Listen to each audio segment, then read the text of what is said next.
We'll begin with the most well-known wars and work our way down to those that are most forgotten. World War II, the most remembered, most documented, and most devastating war in human history. From 1939 to 1945, over 100 million people from more than 30 countries were dragged into a global inferno that reshaped the world. It wasn't just a war fought with bullets and bombs, it was a clash of ideologies, empires, and survival itself. On one side stood the Axis powers, Nazi Germany, Fascist Italy, and Imperial Japan. On the other, the Allies, led by the United States, the Soviet Union, the United Kingdom, and China. Germany's army crushed Europe in months using blitzkrieg tactics. Fast, brutal, and unstoppable. Poland was the first victim to this tactic. Then France fell, London burned, but the tide turned. The US joined the fight after the attack on Pearl Harbor in 1941. The Soviets bled the Nazis dry in Stalingrad, but in 1945 it ended with victory for the Allied powers.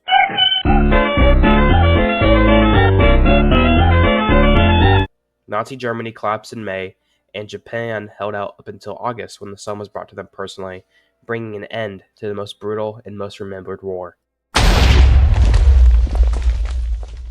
The Korean War. They call it the Forgotten War, overshadowed by World War II before it and Vietnam after. But make no mistake, the Korean War was brutal, personal, and dangerously close to becoming World War III. It began not with armies clashing, but with the line, an invisible divide drawn across the 38th parallel. North Korea, backed by the Soviet Union and China, stormed across that line in June 1950, determined to reunify the peninsula by force. The North Koreans were almost able to capture the entire peninsula, but American General Douglas MacArthur led an amphibious landing at Incheon, flipping the war on its head. For a moment, it looked like victory, with the North being pushed to the edge of China, but then China pushed back, with hundreds of thousands of soldiers. What followed was a bitter, frozen stalemate. Men froze in the trenches, mountains became battlegrounds, and peace became unreachable.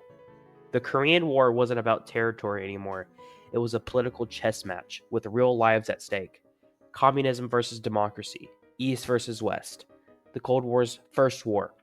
Over 5 million people died, more than half of them civilians, and in the end, the line didn't move. The war ended right where it started, with an armistice, not a peace treaty.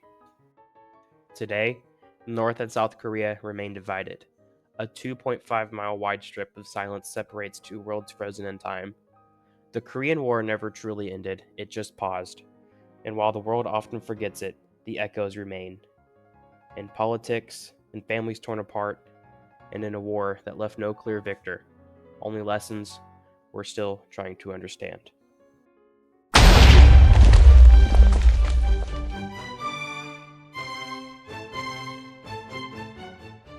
In 1740, a royal death in Vienna triggers a chain reaction that will tear through Europe for the next 8 years. The War of the Austrian Succession, a conflict that reshaped the fate of empires, might seem like a forgotten chapter in history, but its echoes can still be heard in the struggles that followed.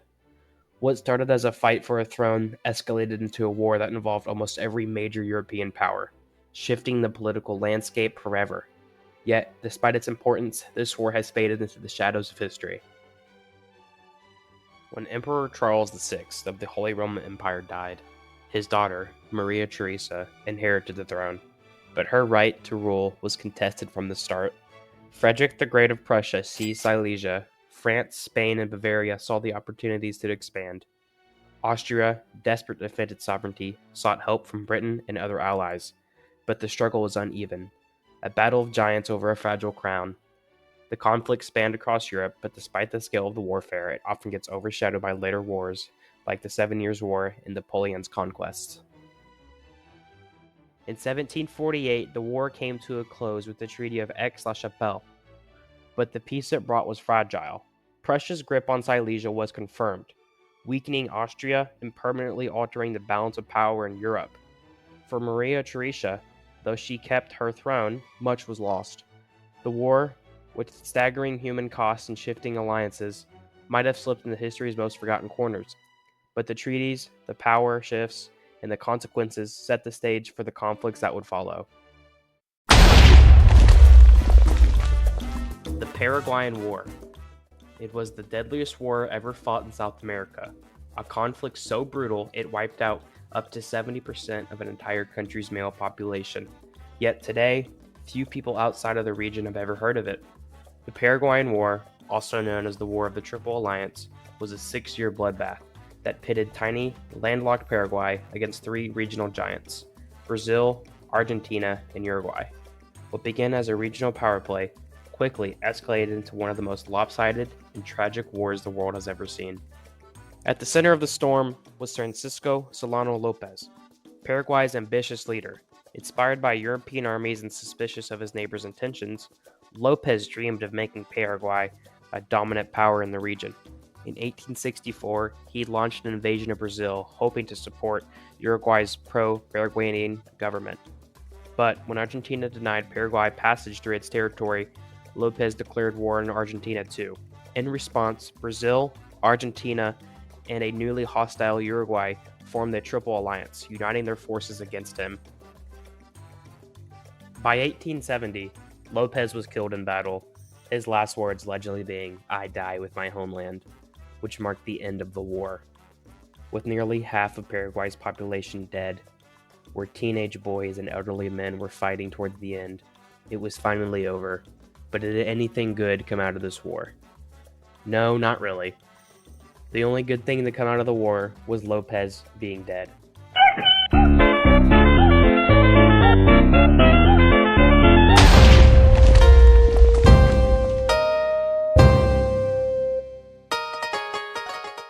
And lastly, the Taiping Rebellion. In 1850, China was ripped apart by a civil war so massive it killed more people than World War I. Yet almost no one talks about it. It left up to 30 million people dead, and it all started with Hong Xiaoqing, a failed scholar who believed he was the younger brother of Jesus Christ. Fueled by his visions, he declared war on the ruling Qing dynasty, aiming to create a new heavenly kingdom. His movement attracted millions of poor farmers sick of the Qing corruption and foreign domination. They seized huge parts of southern China, including Nanjing, and introduced radical reforms, such as the banning of foot binding, alcohol, and promoting equality. The war dragged on for 14 brutal years, with unspeakable violence on both sides. Entire cities wiped out, civilians slaughtered, and starvation everywhere. The Qing, with help from Western powers, finally crushed the rebellion in 1864. China was left shattered, the rebellion weakened the dynasty, and set the stage for later uprisings. There were no heroes, just pure chaos from this war.